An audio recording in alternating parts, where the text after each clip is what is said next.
بنت نايف تجلت في مزاياها، جعل ربي خلقها عالية الشاني، هي دلال والدلال والذوق يكساها، ننثر بعرسها فل وريحاني.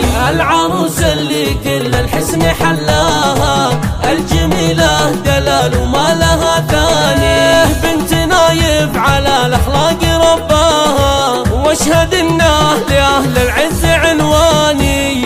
الشيم نايف البراك يهواها، والكرم شيمته في كل ميداني، والكرم شيمته في كل ميداني. أمها أم سلمان طاب ممشاها، من كرام بيوم البذل شجعاني، الوفا طبعها والجود مبداها، بنت أهل الكرم جزلين الأيماني، بنت أهل الكرم جزلين الأيماني. وهذا طارق وأخوها قام هناها، واشهد انه عزيز ونسل فرساني، والف مبروك من سلمان سقناها، من اخوها وسندها فخر الاسماني، جدها محسن البراك قلناها، دعوة ترحم يا رب الاكوان، والرشيد لها الطاله وعلياها، فاتح مجلس للقاصي والداني،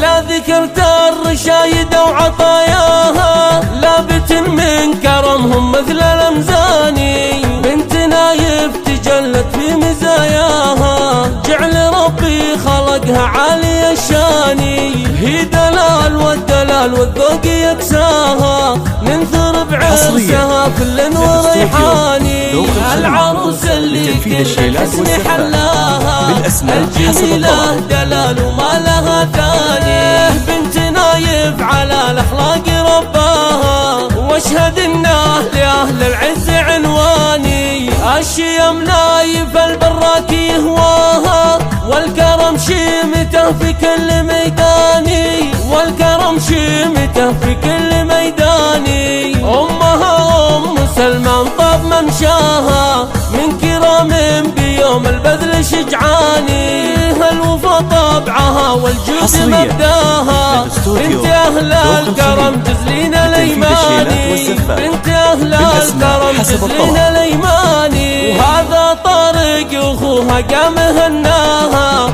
واشهد انه عزيز ونسل فرساني، والف مبروك من سلمان سقناها، من اخوها وسندها فخر الازماني، جدها محسن البراك قلناها، دعوة ترحم يا رب الاكوان، والرشيد لها الطاله وعلياها، فاتح المجلس للقاصي والداني، لا ذكرت الرشايد وعطاياها، لابت في كرمهم مثل الأمزاني، لابت في كرمهم مثل